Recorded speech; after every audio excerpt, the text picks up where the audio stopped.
Welcome to the party. You found the Mouse Castle Lounge, the place to be for good times and great conversations from the world of Disney. The bar is open, your table is waiting, and drinks are now being served. Come on in. And now, here's your host, the keeper of the Mouse Castle Lounge, Tim Calloway. Welcome to the lounge. It's March 22nd, 2016, and I'm Tim Calloway. We've got a terrific show for you today. My guest is Disney historian Todd Pierce, author of the new book, 3 Years in Wonderland, The Disney Brothers, C.V. Wood, and the Making of the Great American Theme Park. But first, enjoy the wonder that is the Mouse Castle by liking us on Facebook at facebook.com/the Mouse Castle. Follow me, Disney Tim, on Twitter, and check out the Mouse Castle on Tumblr, Pinterest, and Instagram.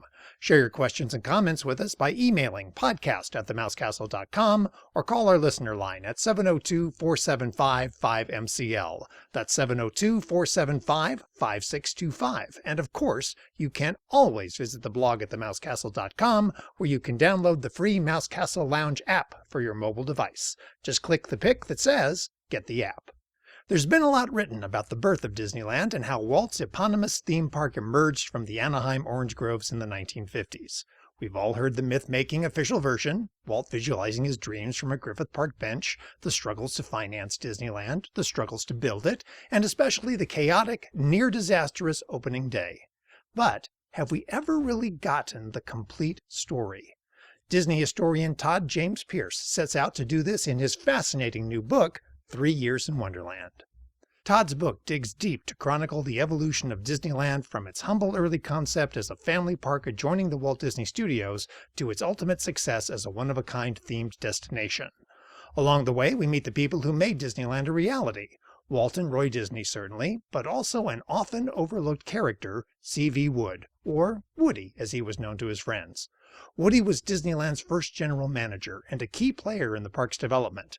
He was a shrewd and energetic entrepreneur, but also a charlatan of questionable ethics. His approach to business would help guarantee Disneyland's success, but would also ensure Wood's personal downfall with the Disney Brothers a mere 6 months after grand opening.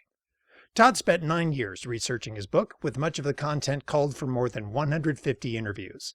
He's an English professor and co-director of the creative writing program at Cal Poly University. A longtime Disney fan, Todd is a contributor to the Disney History Institute website, as well as the Walt's People book series. He's published a number of fiction and nonfiction works that have nothing to do with Disney, and you can find out more about them at his website, toddjamespierce.com. Please welcome Todd Pierce, my guest today in the Mouse Castle Lounge.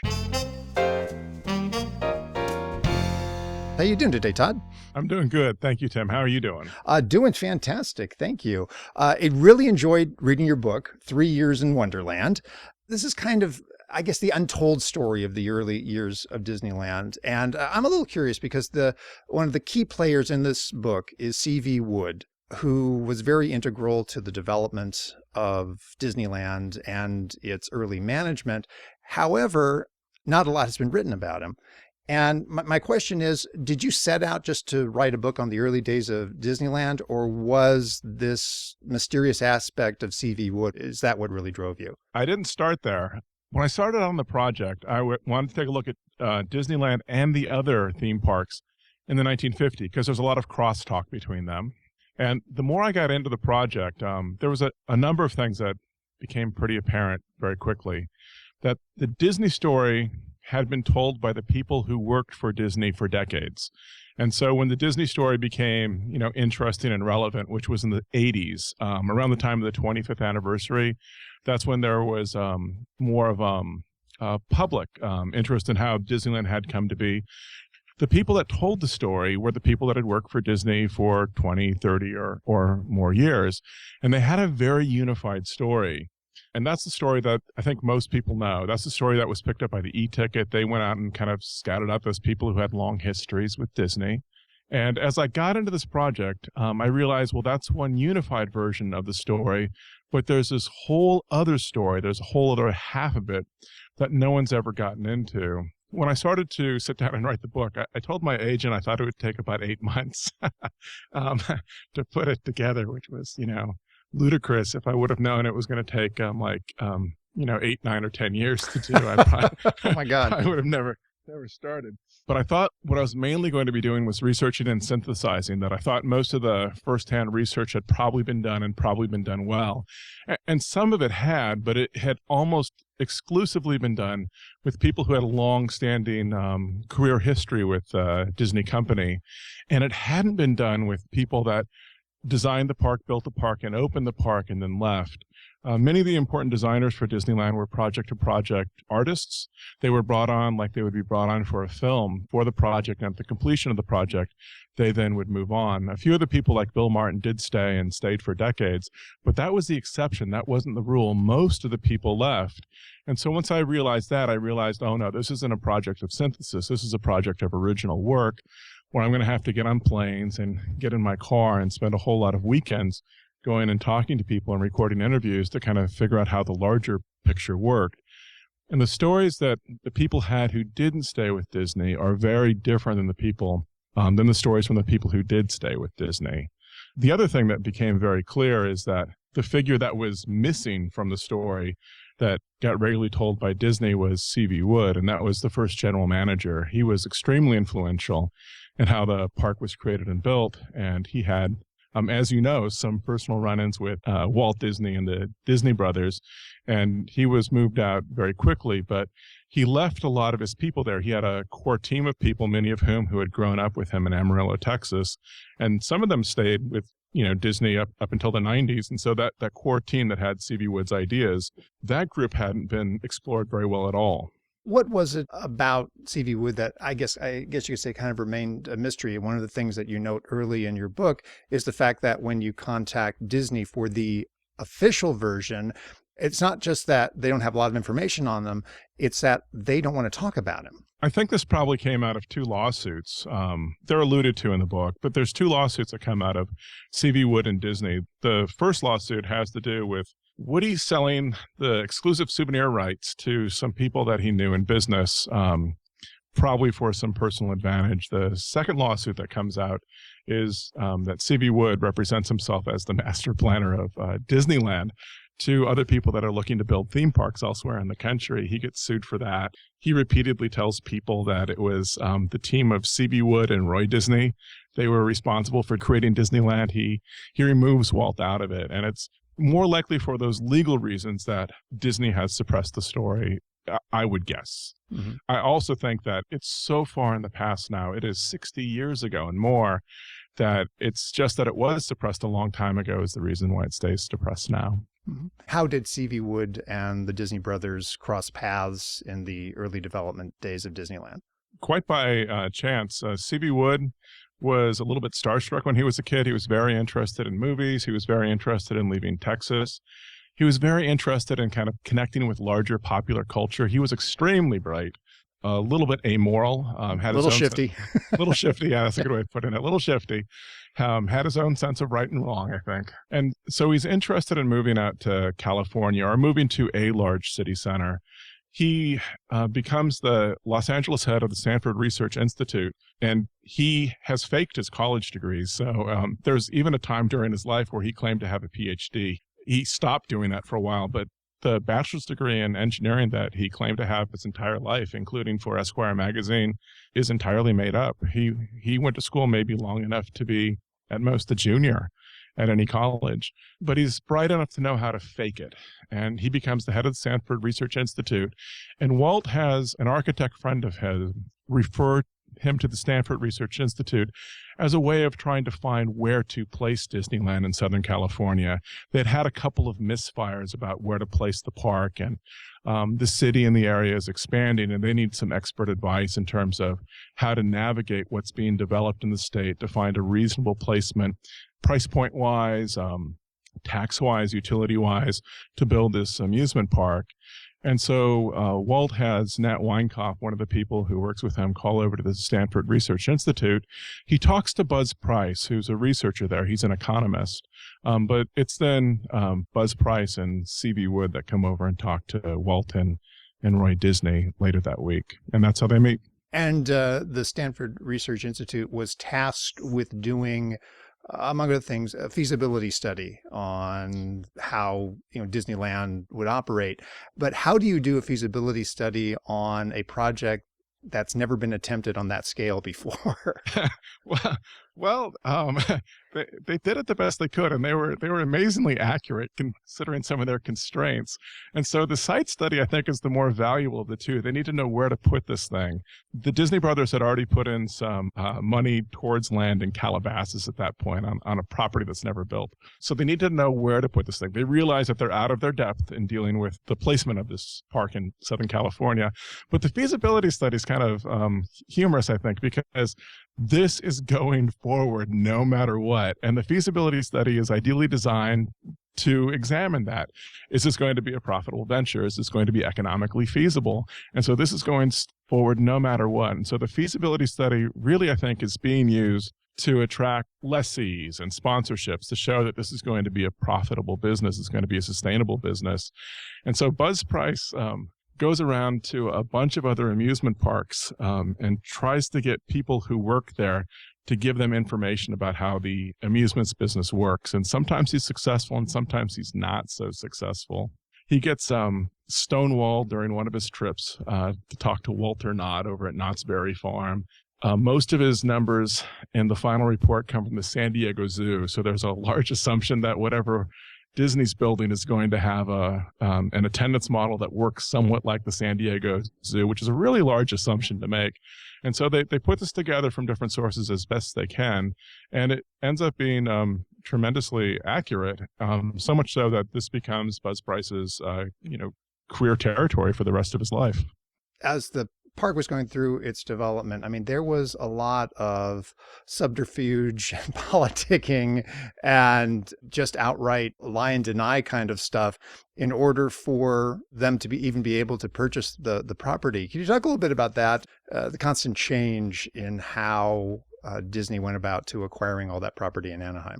I think maybe one of the things to move into that set of stories is to realize that Walt is used to having a good degree of control over the projects that he works on at the studio. And so not having that control is, I think, uncomfortable for him.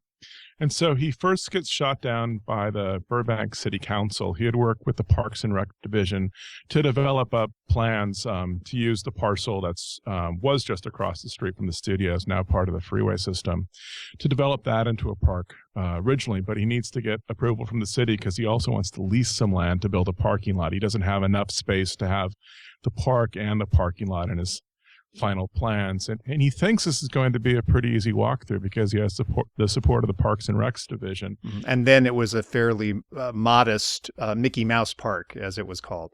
Yeah, it's growing during that phase. So there's going to be multiple trains. There's going to be a little western area. There's going to be a county fair area, a lake with a boat. There was a plan at one time to run a train somewhat like the Carrollwood Pacific, miles into Griffith Park from that location. So the plans are kind of expanding during that period, and that's one of the problems. They've expanded beyond the property they own, and they're trying to figure out how to manage the land that they have or the land that they might be able to get. So he gets shot down on that. The team has trouble optioning land near the expansion of the I-5 freeway. The land that they ideally want is not in Anaheim at the time they're buying it. They want to annex it into Anaheim. And the reason they want to take the Anaheim land is because Anaheim at that time had low tax and yet low utility rates. And so they see the park as a big consumer of electricity and other things. And so they want to kind of capitalize on that. They also want to be very close to the I-5 freeway. The problems is that they can't find a single parcel that fits all those needs. And so they have to option land from multiple buyers. And the first time they do this, they actually option some land and word gets out. And so they have some holdouts that want a tremendous amount of money for the property that they have to make a complete parcel. It's probably the belief of the people that are holding out at this time that it's not a theme park that's going to be built, but a new subdivision, because there was a lot of subdivisions going on for people with young families in the mid-50s. And so that happens once. They find another parcel of land that they would like to buy. Walt takes his planning team out to lunch at Knott's Berry Farm at the chicken restaurant. And there's a realtor that overhears it and starts collecting up listings on some of the parcels and that. And so at this point, Walt's getting very frustrated. And there's a sense of loss of control. And it's only when Nat Weinkauf, who's working for Walt Disney, starts to become honest with some of the people over in Anaheim about what their goals are. There's a city manager there, Keith Murdoch, who's able to find a group of parcels that's going to be close to the freeway that really will fulfill the vision that Walt wants. But it requires closing city streets and getting the permission of the county, not the city, which they don't have control of. And so there's a lot of work to get this part, just the land part, to fall together. Didn't C.V. Wood at one point plant a story in the press to make people think that the land was being purchased in, I think, the San Fernando Valley? Yep. There's multiple stories that are being floated that Disney's not interested in that area. There's a story in Anaheim, even after the land deal's going through, that Disney's not interested in the area to suppress land values, because not only do they want those 17 parcels, they want to buy up as much land around it as they can to create a buffer or a place for expansion. What were the efforts that particularly Roy made to get it financed? I know the deal with ABC was a big deal that was able to finance Disneyland. That brings in about $5 million. That brings in $500,000 up front, and that brings in a loan that Disney has complete access to through a bank in Texas for another $4.5 million. And so that brings in about a third of the money they need. The Disney company is going to be an investor in it. So that brings in some money. Walt himself is a personal owner of part of Disneyland. Disneyland back in 1955 is a company wholly separate from Walt Disney Productions. It is Disneyland Incorporated. Walt is the president of that company. It is privately owned by this group of investors. But a good chunk of the money, C.V. Wood's big role in all of this is he is very charming. He is interesting to talk to. It is his job to go out and to try to bring in as many sponsorships and lessees as he can into the park. And that brings in a tremendous amount of money. Without that, the park likely would have gone bankrupt during its construction. So they're going around to Swift's, they're going around to the Santa Fe Railroad.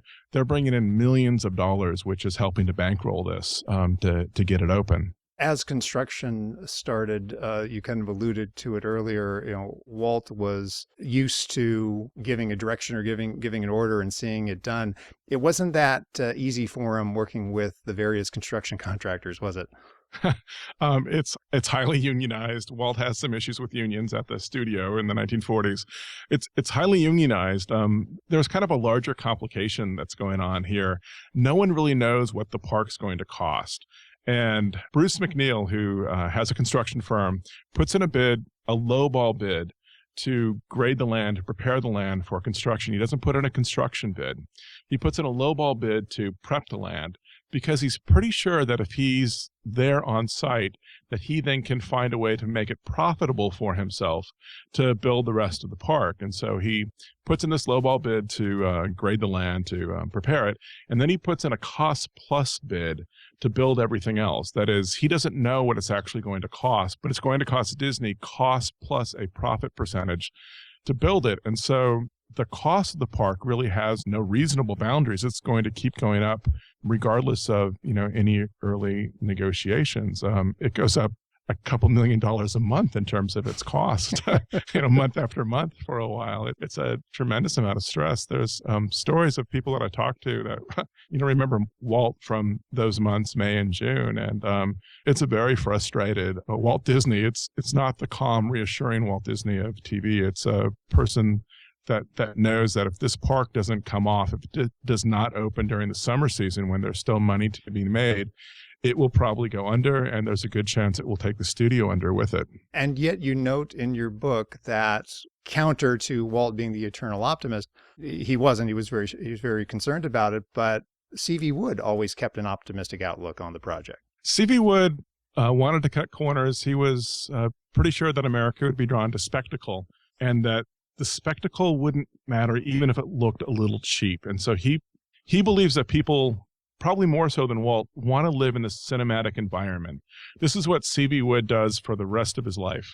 He is sold on the idea that movies matter. He's younger than Walt. And so he grows up during a time in which, kids are going to the movie theaters from a very young age. He's more contemporary, more modern in that sense than Walt Disney is. And so he sees, what this park's going to be. It's a place where people can have an interactive, immersive experience in things that look like Hollywood sets. There's the Western set, there's the jungle set, here's the historic set, and so on. There's the sci-fi sets over in Tomorrowland. And he understands that this is going to be very appealing, particularly to younger Americans, probably in a different way than Walt does. And he's able to kind of hold on to this, that this will be successful when it's built in a way that not everyone who worked on the project did. It's been written about, and the stories have been told a lot about the opening day of Disneyland, July 17th, 1955. In your book, you go into great detail to break down all the events of that day. How chaotic was the first day of Disneyland? It was overcrowded. People could not find their way to rides. Kids were very disappointed. There was a lack of food and drink. There was not adequate water fountains or bathrooms. The sanitation services comes in and tells them they have way too much trash and they'll be shut down in a week if they don't get everything cleaned up. They don't have enough people to manage the rides. Almost every single ride breaks down on that first day because there had been no test and adjust period. It had just been barely finished and it was open. So there's a tremendous sense of chaos. The miracle is that the ABC crew, despite having large problems in terms of putting that show together and a lot of infighting in the ABC crew, they almost walk off at one point and give up the production of it. Despite that, on TV, it looks like an endless dream. It looks gorgeous. It looks like the perfect place to take families, particularly with young children, for a vacation. And so despite the reality of overcrowding, on TV, it was controlled well enough so that it sold itself to the American public. I've always marveled at how that production was pulled off by ABC.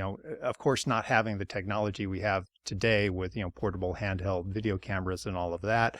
They had these massive cameras and all of these cables, and yet they were still able to show Disneyland in a very positive light without seeing all the clutter that was going on behind the scenes. They did a tremendous job. There's an area director for each of the four segments. There's a person that's directing the whole show, who the area directors have a fight with and decide that they are not going to listen to during the actual live telecast. So there's a large level of craziness. The areas that they had staged dance numbers get painted hours before they're supposed to be out there and dancing there, and they have to change the location or change the routines pretty much on the fly to get the things ready for TV. They've cordoned off a number of areas to make it, maybe not to make it, but which did make it look less crowded. And so they had studio employees on the Frontierland train waiting for the moment when they were going to signal it so it could go by the cameras at the right moment. And one of the studio employees told me that he felt that he had sat out there in the sun on this open gondola car train for 2 hours and was just sweating like crazy. Another studio employee remembers that he was assigned to the Mark Twain, and everyone out there was about ready to mutiny because it took so long for the cameras to be signaled that now was the time to christen the Mark Twain with the bottle, and then they were supposed to act cheerful. And so there was some smart work in terms of staging areas with people that knew that they were supposed to create a sense of celebration when the cameras were on them, even if when the cameras were not, they were irritated. Even despite all that, there was still a lot of negative press directed at Disneyland and at Walt Disney for the opening. How did Walt react to all of that? The closer that you can get back to Walt's reactions to opening day, the more negative it is. I believe it's Card Walker said that Walt wanted to kill himself, that's how depressed he was at the moment of opening day. I think the further that you get from opening day, that it's later a success, that becomes the lens through which over time people remember that opening, like that was the hard spot. But we overcame that and we have a successful park now. But if you're able to get in your DeLorean or your, jacuzzi or your British phone booth or whatever your time travel device is of choice and go back there, the interviews that are very close to that day show a very frustrated, somewhat depressed, somewhat angry Walt over how poorly Disneyland is going off on opening day, on press preview day. Getting back to C.V. Wood, How did he begin to have a falling out with Walt and Roy? His falling out with Roy happens a little bit later. He's interested in making the park profitable, which appeals to Roy. Roy's trying to have some constraints on his brother's creativity. That's one of their dynamics. Admiral Joe Fowler gets pulled into that as well. He's supposed to kind of quietly report to Roy what's really happening over at the park in terms of construction or development of ideas. Woody pulls off a number of things that are unethical, that are designed to kind of elevate his status or to elevate his wealth. He's a little bit upset with the Disney brothers that he has not been given a raise, because it was him who really engineered this idea about bringing in corporate sponsors to the park. And that's one of the things that financially saves the park. And he's, flat out told that he's not going to get a raise. That irritates him. And so he finds other ways to make money, as has been reported elsewhere, and in the book, there's a kickback system that he gets some of his friends to kind of work in with, where they take money from some of the smaller lessees at the park. He's already gathering up materials to make other Disneylands by the time of the end of his employment. He does some shady things in terms of clearing out space from the park. He burns down some stuff that needs to go.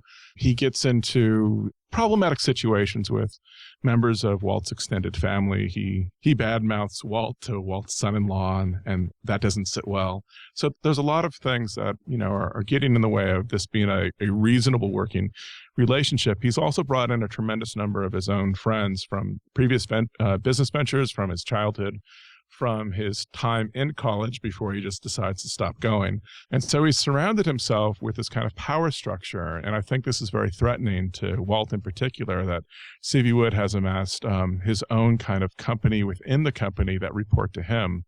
And this is where the falling outs come from, that Walt is in some sense in charge of the creative team.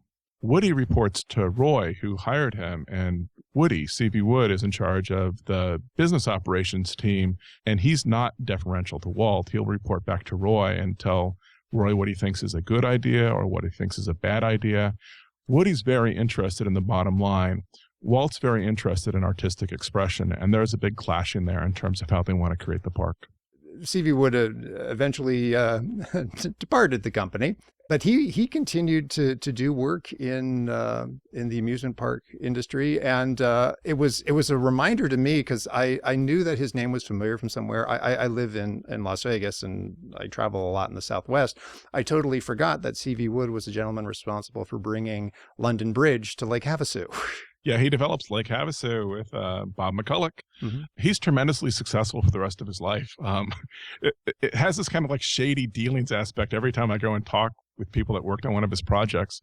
But the American amusements industry is far more off of C.V. Wood's end of things. He builds pretty much every important amusement park in the 1950s, including Disneyland. So after Disneyland, he built Magic Mountain, which doesn't quite open in Denver. It partially opens. But then he builds Pleasure Island, which is successful out in Boston.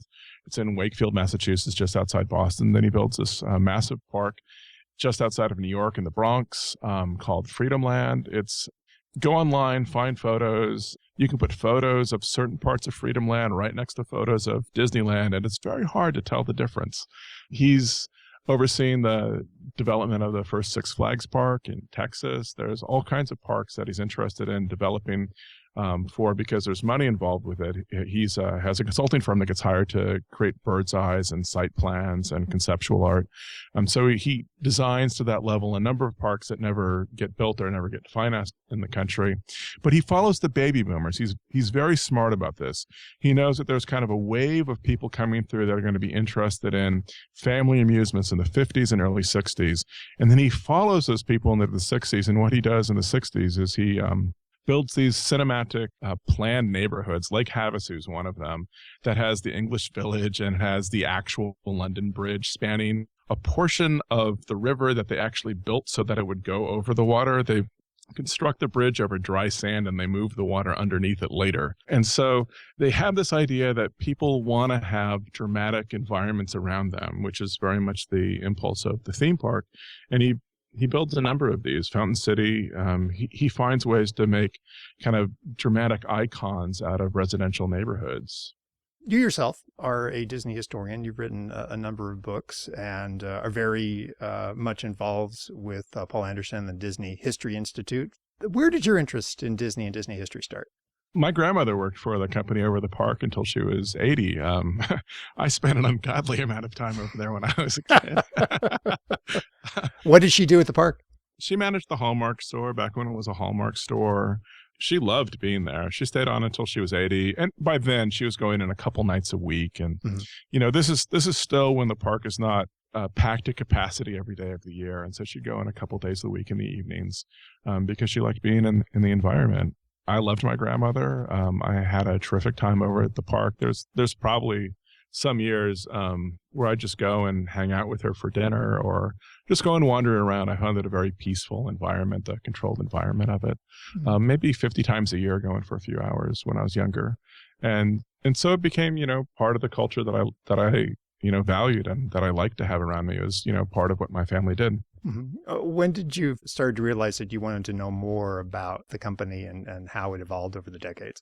So probably in the 80s or 90s that, I started reading. I wouldn't call that research. I started reading, a number of books that, gave me a better understanding about how things were put together. And then I started doing my own research maybe 15 years ago, going out and interviewing people, calling them up, showing up at their house, those types of things, recording things, trying to pull things together, spending time in archives, going through diary entries. When I felt that I'd kind of reached the point where I'd learned everything that I could that was out there that I kind of readily get through Amazon or wherever through my local bookstore, then I started wanting to kind of figure out some way that I could participate in this because I enjoyed it a great deal. And that's when I got out there and started trying to track down people and fill in some of the gaps that hadn't been filled in yet. And here we are, actually several books later. You have written 3 Years in Wonderland, The Disney Brothers, C.V. Wood, and The Making of the Great American Theme Park. Todd, pleasure having you on the show. Thank you very much for having me on. I appreciate it. 3 Years in Wonderland is published by University Press of Mississippi and is available on Amazon.com. And that will do it for this edition of the Mouse Castle Lounge. Thank you to Todd Pierce for being my guest. Stay up to date with everything going on in the Mouse Castle Lounge. Subscribe to us on iTunes, Stitcher, or SoundCloud. You can also download the free Mouse Castle Lounge app, which you can get right now by going to themousecastle.com and clicking Get the App. Anthony Reynolds and I host Inside the Mouse Castle with your weekly dose of Disney news, information, and commentary. Do give us a listen. The Mouse Castle Lounge is not affiliated with the Walt Disney Company. I just like to talk about him. I'm Tim Calloway. It's been a blast as always, so let's do this again real soon. Take care.